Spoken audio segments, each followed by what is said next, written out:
கடைசி நிமிஷத்துல கோர்ட்ல ஜட்ஜி சேர்ந்து வாழ்றியான்னு கேட்டதும் ரவக்குன்னு எனக்கு சரிதாங்க, எனக்கு ஒரு பிரச்சனை இல்லைன்னு சொல்லி சந்தோஷமா வாழ்றேன்னு உச்சமே இல்லாம ஓகே சொல்ல வேண்டியது. 10 ஏழை பொண்ணுங்கள குடும்பத்தோட நாளைக்கு வளகாப்பு ஃபங்க்ஷனுக்கு கூட்டிட்டு வர சொல்லியாச்சு. உனக்கு வளகாப்பு நடக்கிறப்பவே அவங்களுக்கு வளகாப்பு நடத்த ஏற்பாடு பண்ணியாச்சு.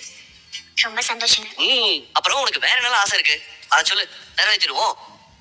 அப்படிலாம் எனக்கு எதுவும் இல்லைங்க. அட சும்மா சொல்லு, அது எதுவா இருந்தாலும் பரவாயில்ல. ஒரே ஒரு ஆசைதான். என்னது?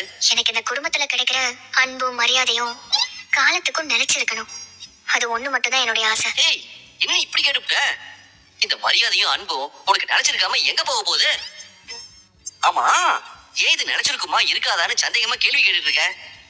எல்லாமே நல்லதாவே நடக்கும்னு எப்பவுமே பாசிட்டிவா நினைக்கணும்ல. நான் பாசிட்டிவா தான் யோசிக்கிறேன். இருந்தும் மனசுக்குள்ள ஏதோ ஒரு மூலையில இதெல்லாம் நிலைக்குமாங்கிற எண்ணமும் இருந்துகிட்டே இருக்கு. இவ ஏன் எப்ப பாரு இப்படியே கேள்வி கேட்டுட்டு இருக்கா? பேசாம ரெட்டை குழந்தை விஷயத்த தமிழ் கிட்ட சொல்லிடுவோமா? அதை சொல்லிட்டா தமிழ் முழுசா சந்தோஷப்படுவாள்ல. இந்த மாதிரி கண்டதையும் யோசிக்காமையாவது இருப்பா.